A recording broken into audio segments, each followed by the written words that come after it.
చెర్లపల్లి 3వ డివిజన్ నుండి బీజేపీ అభ్యర్థి కాసుల సురేందర్ గౌడ్ నామినేషన్ వేశారు. అదేవిధంగా ఈ కార్యక్రమానికి బీజేపీ కార్యకర్తలు పెద్ద సంఖ్యలో పాల్గొన్నారు. కార్పొరేటర్ అభ్యర్థి సురేందర్ గౌడ్ మాట్లాడుతూ చెర్లపల్లి 3వ డివిజన్ టికెట్ ఇచ్చినందుకు బీజేపీ రాష్ట్ర అధ్యక్షుడు బండి సంజయ్కి మరియు బీజేపీ అధిష్టానానికి కృతజ్ఞతలు తెలపడం జరిగింది. అదేవిధంగా చెర్లపల్లి డివిజన్ నుంచి అఖండ మెజార్టీ గెలుస్తామని ఆశాభావం వ్యక్తం చేశారు.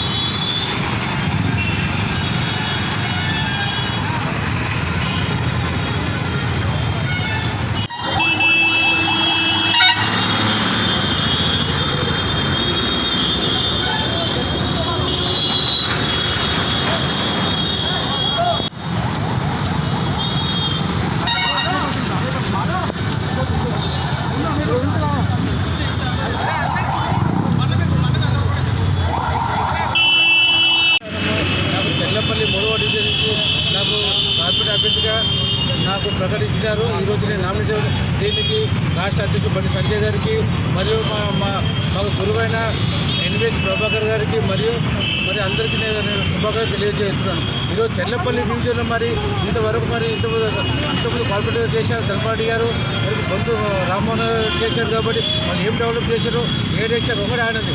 మరి మొన్న రీసెంట్లీ బొంతు రామ్మోహన్ గారు చెర్లపల్లి డివిజన్ 197 కోట్లు ఖర్చు పెట్టి అభివృద్ధి చేసినా చెప్పండి. 197 కోట్లు ఏడు అభివృద్ధి చేసామో వాళ్ళకి ఓన్లీ కాంగ్రెస్ మూట ఉంది. కాబట్టి వాళ్ళు ఏమి అదృష్టం.